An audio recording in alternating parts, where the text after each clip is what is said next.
बेहतरीन drama serial शिद्दत में आप देखेंगे कि साफ साफ कह देती है परीज़ नोफल से कि वो इस बात के लिए राज़ी है, लेकिन जो कुछ भी कल को हुआ था वो सिर्फ़ और सिर्फ उसकी बेवकूफ़ी थी। लेकिन वो हालात से कुछ इस तरह की डरी हुई थी कि उसको ये सब कुछ कहना ही था, क्योंकि जैसे उसने पहले इस बात से इनकार कर दिया था और कहा था कि नहीं, सब लोग एक जैसे होते हैं।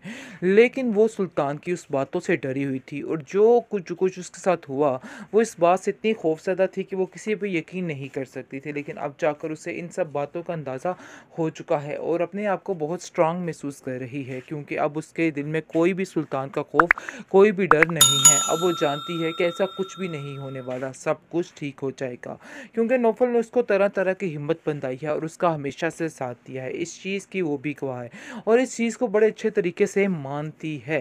खैर, आप देखेंगे कि सुल्तान जो है इस वक्त काफ़ी ज़्यादा परेशानी में घिरा हुआ है। उसको समझ नहीं आ पा रही कि आखिर असरा को किस तरह से नीचा दिखाया जाए, किस तरह उससे बदला लिया जाए। और वो बदले की आग में इस कदर पागल हो चुका है कि उसको कुछ समझ नहीं आ रही, और वो सर्वर के जाके तरले मिन्नत पर उतर आया है और उसको कह रहा है कि आप उसको घर भेजिए, सब कुछ ठीक हो जाएगा। वो सिर्फ़ और सिर्फ आप लोगों के डर की वजह से मेरे खिलाफ़ बोल रही है, लेकिन ऐसी कोई वजह नहीं, कोई बात नहीं है। जिसको सुनकर वो कहता है कि हमने उसे कोई डराया धमकाया नहीं है, इसलिए बेहतर यही है कि तुम भी अपने जहन से ये सारी बातें निकाल दो। लेकिन अब जो कुछ वो बोल रही है वो बिल्कुल हकीकत है, इसलिए बेहतर यही है कि तुम अब कोई नई चाल चलने की बजाय अब अपना अगला कदम देखो, जो हमने तुमसे कहा है, बस उसकी अब जान छोड़ दो। यही तुम्हारी भलाई है और यही उसकी भलाई है। आगे से आप देखेंगे कि असरा भी काफ़ी परेशान है, क्योंकि अभी भी वो ये स्टेप नहीं उठाना चाह रही, लेकिन मजबूरी है। उसके घर वाले अब उसको कह रहे हैं कि होना पड़ेगा, और मैं तुमसे यही तवक्के और उम्मीद करती हूँ कि तुम ठीक हो जाओगे। पता नहीं क्यों तुम्हारे दिमाग में ये सारी जंग का भूत सवार है। किस दिन तुम्हारे दिमाग में से ये सब कुछ निकलेगा और सब कुछ ठीक होगा। मैं तुम्हारी वजह से बहुत ज़्यादा परेशान हूँ। साथ नहीं देती है। लेकिन जी, अब देखेंगे कि फ़िलहाल इतनी परेशानी के बायस उसको समझ ही नहीं आ पा रही कि आखिर वो क्या करे और क्या ना करे।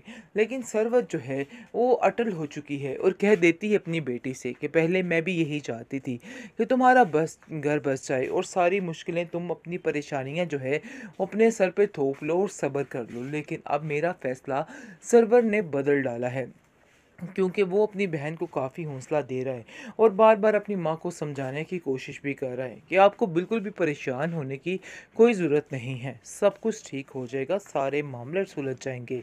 इसलिए बिल्कुल भी इन सब बातों से परेशान नहीं होना है। खैर, आप देखेंगे कि इस कदर परेशानी भर चुकी है घर में, तल्लत चाहती है कि सुल्तान खुद ब खुद उस लड़की की जान छोड़ दे, ताकि इसरा भी अपनी ज़िंदगी सुकून से गुजार सके। लेकिन सुल्तान भला ऐसा क्यों करेगा? क्योंकि वो ऐसा करना ही नहीं चाहता। वो चाहता है कि बस हर तरफ तबाही ही तबाही हो। इस बात ने उसको पागल करके रखा हुआ है और उसने ठान ली है कि अब वो इसरा की ज़िंदगी को तबाह करके ही दम लेगा, और बस यही और आखिरी सहारा उसका यही है। क्योंकि जब तक अब वो इसरा की ज़िंदगी को तबाह नहीं कर देता है, उसने मिशन में कामयाब नहीं हो सकता है। खैर, आप देखेंगे कि असरा दिन ब दिन काफ़ी स्ट्रांग होती जाती है और वो सोच रही है कि नहीं, उसे सुल्तान के बगैर रहना चाहिए और इस बात की आदत डाल लेनी चाहिए, क्योंकि वो लोग रहने के काबिल नहीं हैं। इसलिए वो ये फ़ैसला कर लेती है और सोचती है कि बस मेरा ये फ़ैसला अटल है और अब वो किसी भी तरह से अपना फ़ैसला बदलने वाली नहीं, और अपनी माँ से कह देती है कि आप ये सारा सिस्टम शुरू कीजिए, मैंने भी अटल फ़ैसला कर लिया है कि अब मैं दोबारा वापस उधर नहीं जाऊँगी। बेहतरीन ड्रामा सीरियल शिद्दत में हालात काफ़ी संगीन होते हुए नज़र आ रहे हैं। असरा बेचारी कुछ सोच समझ नहीं रही, उसको समझ ही नहीं आ पा रही है, लेकिन उसके घर वालों की ये सपोर्ट उसको काफ़ी हौसला दे रही है और वो बार बार उसे समझाने की कोशिश कर रहे हैं कि असरा, तुम्हें बिल्कुल भी इन सब बातों से परेशान नहीं होना है, सब कुछ ठीक हो जाएगा। लेकिन असरा भी अपना फ़ैसला कर लेती है कि वो अब उसके साथ नहीं रहने वाली है, क्योंकि अब वो तंग आ चुकी है और उसे अपने घर वालों की बातों से काफ़ी ज़्यादा हौसला हो चुका है और वो समझ चुकी है कि मामला मज़ीद बिगड़ेगा इन लोगों के साथ याद रखे, इसलिए वो ठान लेती है और साफ साफ अपनी माँ से कह देती है कि मैं अब दोबारा वापस नहीं जाने वाली। मैंने फ़ैसला ले लिया है और ये मेरा फ़ैसला बिल्कुल अटल है। जिस पर उसकी माँ कहती है कि तुम्हारी ही सुनी जाएगी, तुम फ़िक्र मत करो, जैसा कहोगी वैसा ही होगा। बिल्कुल भी परेशान होने की तुम्हें ज़रूरत नहीं है। मैं तुम्हारा साथ देने के लिए हर वक्त तैयार हूँ और हम सब तुम्हारे साथ हैं। दूसरी तरफ रही सुल्तान की बात, तो सुल्तान सिर्फ़ और सिर्फ़ अपनी ज़िंदगी में खुद ही ज़हर घोल रहा है। उसको समझ ही नहीं आ रही कि अपने लिए कितनी मुश्किलात खड़ी कर रहा है, क्योंकि हर तरफ अब उसको यही नज़र आएगा कि वही गलत है, लेकिन फिर भी वो ये बात मानने को तैयार नहीं और घर में अपनी माँ से और अपने घर वालों से कहता है कि मैं अब उस लड़की की जान नहीं छोड़ूंगा, यानी कि जो उसने किया है, पंगा लिया है, अब उसको भुगतना पड़ेगा।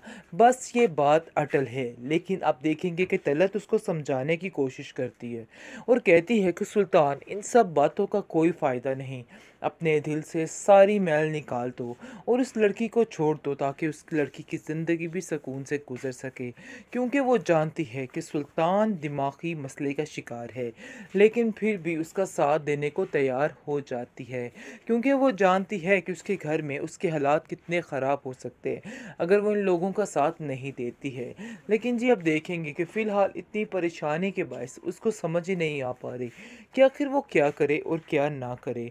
लेकिन सरवत जो है वो अटल हो चुकी है और कह देती है अपनी बेटी से कि पहले मैं भी यही चाहती थी कि तुम्हारा बस घर बस जाए और सारी मुश्किलें, तुम अपनी परेशानियां जो है वो अपने सर पे थोप लो और सब्र कर लो, लेकिन अब मेरा फ़ैसला सरवर ने बदल डाला है, क्योंकि वो अपनी बहन को काफ़ी हौसला दे रहा है और बार-बार अपनी माँ को समझाने की कोशिश भी कर रहा है कि आपको बिल्कुल भी परेशान होने की कोई ज़रूरत नहीं है, सब कुछ ठीक हो जाएगा, सारे मामले सुलझ जाएंगे, इसलिए बिल्कुल भी इन सब बातों से परेशान नहीं होना है। खैर आप देखेंगे कि इस कदर परेशानी भर चुकी है घर में, तल्लत चाहती है कि सुल्तान खुद ब खुद उस लड़की की जान छोड़ दे ताकि इसरा भी अपनी ज़िंदगी सुकून से गुजार सके। लेकिन सुल्तान भला ऐसा क्यों करेगा, क्योंकि वो ऐसा करना ही नहीं चाहता। वो चाहता है कि बस हर तरफ तबाही ही तबाही हो। इस बात ने उसको पागल करके रखा हुआ है और उसने ठान ली है कि अब वो इसरा की ज़िंदगी को तबाह करके ही दम लेगा और बस यही और आखिरी सहारा उसका यही है, क्योंकि जब तक अब वो इसरा की ज़िंदगी को तबाह नहीं कर देता है उसने मिशन में कामयाब नहीं हो सकता है। खैर आप देखेंगे कि असरा दिन ब दिन काफ़ी स्ट्रांग होती जाती है और वो सोच रही है कि नहीं, उसे सुल्तान के बगैर रहना चाहिए और इस बात की आदत डाल लेनी चाहिए, क्योंकि वो लोग रहने के काबिल नहीं हैं। इसलिए वो ये फ़ैसला कर लेती है और सोचती है कि बस मेरा ये फ़ैसला अटल है और अब वो किसी भी तरह से अपना फ़ैसला बदलने वाली नहीं और अपनी माँ से कह देती है कि आप ये सारा सिस्टम शुरू कीजिए, मैंने भी अटल फ़ैसला कर लिया है कि अब मैं दोबारा वापस उधर नहीं जाऊँगी।